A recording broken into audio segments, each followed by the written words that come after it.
السلام علیکم ورحمۃ اللہ وبرکاتہ۔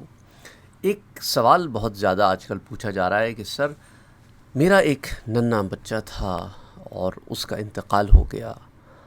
اگر مجھے پتہ ہوتا کہ وہ ہم سے اتنی جلدی بچھڑ جائے گا تو میں اسے ڈانٹتی نہیں، میں انہیں ایسا نہ کرتی ویسا نہ کرتی۔ اسی طرح ماں باپ کے بچھڑ جانے پر یہ سوال لوگ پوچھتے ہیں، کاش ہم ایسا کر لیتے، کاش ہم ویسا کر لیتے۔ بچوں سے متعلق بھی یہ کاش اگر مگر کے بہت سارے سوالات آ رہے ہیں۔ دیکھیں، ہم اور آپ کیا سمجھتے ہیں؟ کیا ہم کنٹرول کرتے ہیں چیزوں کو؟ ہم کنٹرول نہیں کرتے چیزوں کو، کنٹرول اللہ کرتا ہے۔ یہ اللہ تعالیٰ کی طرف سے خاص رحمت ہے کہ ہمیں فیوچر کے اوپر مطلع نہیں فرماتا، ہمیں فیوچر کی خبر نہیں دے دیتا، فیوچر کے بارے میں ہمیں نہیں بتلا دیتا۔ اگر ایسا ہو تو انسان شاید خوف میں گھر سے بھی نہ نکلے۔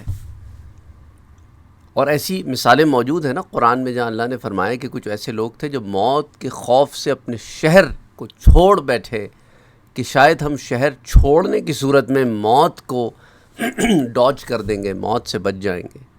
وَهُمْ أُلُوفٌ، وہ ہزاروں میں تھے، موت کے ڈر سے نکل کھڑے ہوئے اور ہم نے انہیں ان کے شہروں کے باہر موت دے دی۔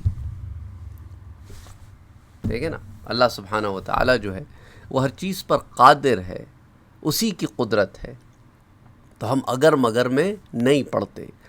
اس ضمن میں آپ کو ایک روایت بھی آپ سے ذکر کرنا چاہتا ہوں۔ درجہ صحیح کی یہ روایت ہے اور یہ سنن ابن ماجہ کی روایت ہے، کتاب الزہد میں آتی ہے۔ زہد اور ورع اور تقوی کے فضائل و مسائل کے ضمن میں التوکل والیقین ہے۔ بیسیکلی کتاب الزہد میں باب ہے التوکل والیقین، یعنی توکل اور یقین کا بیان۔ اس میں حدیث نمبر ہے 4168۔ حضرت ابو ہریرہ رضی اللہ تعالی عنہ روایت کرتے ہیں، اس کے راوی ہیں، کہ حضور صلی اللہ علیہ وآلہ وسلم نے ارشاد فرمایا کہ طاقتور مومن اللہ کے نزدیک کمزور اور ناتواں مومن سے زیادہ بہتر اور پسندیدہ ہے۔ اور طاقت صرف فزیکل طاقت نہیں ہوتی، اندر سے بھی انسان کی قوت و اسٹرینتھ ہوتی ہے۔ بعض لوگوں کو آپ نے دیکھا ہوگا کہ جسمانی طور پر بڑے نحیف ہوتے ہیں، بڑے کمزور فیبل سے نظر آتے ہیں، بڑے دبلے پتلے سے نظر آتے ہیں، لیکن ان کی ہمتیں ایسی ہوتی ہیں کہ انسان کہتا ہے کہ یار یہ تو بڑے بڑے پہلوانوں کی ہمتیں بھی ایسی نہیں ہوتی۔ تو اللہ سبحانہ و تعالی قوی اور مضبوط اور ہمت والے مومن کو پسند زیادہ فرماتا ہے بنسبت اس کے جو کمزور اور ناتواں ہوتا ہے۔ اس کے اندر ہمتیں بھی آ گئیں، مالی طور پر بھی قوت آ گئی، بدنی طور پر بھی قوت آ گئی، ہر قوتیں اس میں یکجا ہو گئی۔ کسی میں ساری قوتیں یکجا ہو جاتی ہیں، کسی میں کوئی قوتیں یکجا ہوتی ہیں۔ سمجھ آ رہی ہے بات؟ تو اللہ سبحانہ و تعالیٰ کے ہاں تو آپ کا قوت میں آنا، ہمت میں آنا، صابر ہونا بھی تو ایک ہمت کا کام ہے نا، اور پھر راضی برضا رہنا بھی ہمت کا کام ہے۔ تو اس کے اندر جو ہے اس میں اللہ سبحانہ و تعالیٰ کی پسندیدگی کو تلاش کریں۔ مزید برآں اس روایت میں آتا ہے، ہر ایک میں بھلائی ہے، تم اس چیز کی حرص کرو جو تمہیں فائدہ پہنچائے، اور عاجز نہ بنو۔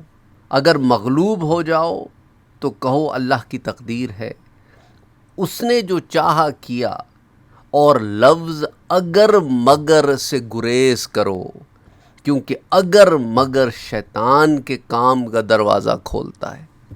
تو یہ ساری روایت میں نے آپ سے اس لیے ذکر کی کہ اس کا آخری ٹکڑے میں آپ کے سوال کا جواب ہے۔ یہ اگر مگر سے بچو، گریز کرو یعنی کہ بچو، ریفرین فرام اٹ۔ کیوں؟ کیونکہ یہ شیطان کے کام کا دروازہ کھولتا ہے، یہ ناشکری کا دروازہ کھولتا ہے۔ شیطان ناشکرا تھا، وہ بنا وجہ کے اللہ سبحانہ و تعالیٰ کے کاموں پر سوال اٹھانے کا راستہ کھولتا ہے۔ دیکھیں نا، اللہ سبحانہ و تعالیٰ نے تخلیق آدم فرمائی اور سب کو کہا کہ یہ کام کرو۔ فرشتوں نے تو کر لیا، لیکن جن اگر مگر میں پڑ گیا، میں کیوں کروں؟ اگر ایسا ہوتا تو ویسا ہوتا، میں تو اس سے بہتر ہوں، میں کیوں سجدہ کروں؟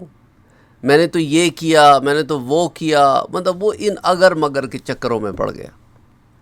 اگر مگر کے چکروں میں نہیں پڑنا. جو اللہ نے اس کے رسول نے بتا دیا بس وہی ہے، اور جو اللہ نے فیصلہ فرما دیا بس وہی ہے. ہم اگر مگر کر کے چیزوں کو تبدیل نہیں کر سکتے. یہ وہی باتیں ہیں جو ہمارے دماغ میں شیطان ڈالتا ہے، حالانکہ ہم جانتے ہیں ہم کسی چیز پر قدرت نہیں رکھتے، ہم عاجز ہیں. اور یہاں جو کہا نا کہ تم اس چیز کی حرص کرو جو تمہیں فائدہ پہنچائے. ہمارا اگر مگر کرنا ہمیں فائدہ نہیں پہنچائے گا، ہمیں فائدہ پہنچائے گا راضی برضا رہنا.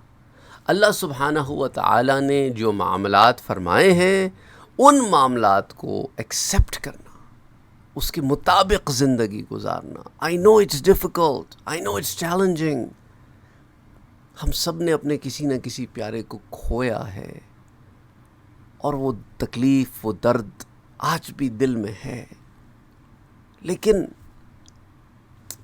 اندر سے اداس ہیں، آنکھیں بہتی بھی ہیں، پر شکوہ نہیں کرتے. شکوہ نہیں کرتے کہ شکوہ نہیں کرنا.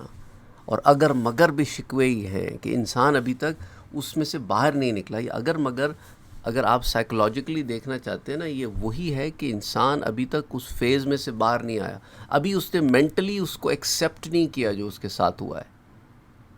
اور مینٹلی اسے ایکسیپٹ نہ کرنا ٹیمپررلی تو ہوتا ہے، لیکن کوئی اس کو پرولونگ کر جائے تو پھر یہ ٹھیک نہیں ہوتا.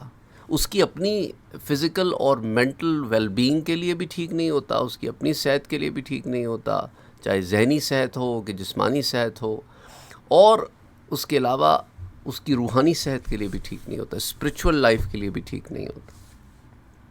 اور اس روایت کو ابن ماجہ نے روایت کیا، اس حدیث کو سنن ابن ماجہ میں. علاوہ ازیں اس کو اور مختلف اور محدثین نے بھی اس کی تخریج کی ہے. مسند امام احمد میں بھی آتی ہے.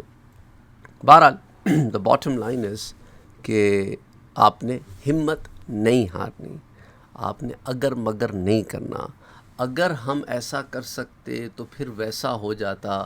یہ وہ تھاٹ ہے کہ ہم یہ بتانے کی کوشش کر رہے ہیں کہ ہم چیزوں کو کنٹرول کرتے ہیں. دوسری چیز اس کے اندر گلٹ کا بہت بڑا ہے. اب گلٹ کا عنصر اگر بہت زیادہ ہو جائے تو انسان پھر گلٹ میں ہی رہتا ہے. دیکھیں، ہم اپنی طرف سے کوشش کر سکتے ہیں ٹو اے سرٹن ایکسٹینٹ. اس کے بعد دیٹس اٹ. اونٹ کو رسی سے باندھ دینا یہ ہمارا کام ہے. اس کے بعد اگر اونٹ ہو گئے پھر بھی نہیں بچا تو لیکن اب ایک چیز پاسٹ میں ہو گئی.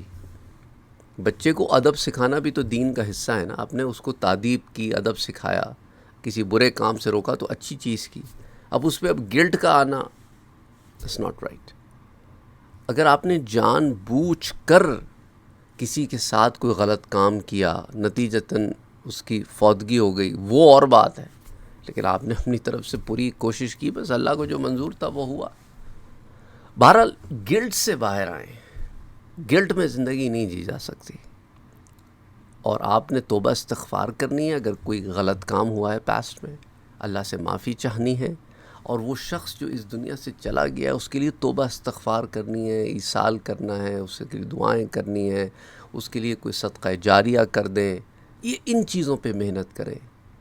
اپنے ایموشنس کو اچھے کاموں میں کی طرف ڈائیورٹ کریں تاکہ اس سے آپ کو بھی فائدہ ہو اور اسے بھی فائدہ ہو جو جا چکا ہے. السلام علیکم ورحمۃ اللہ وبرکاتہ.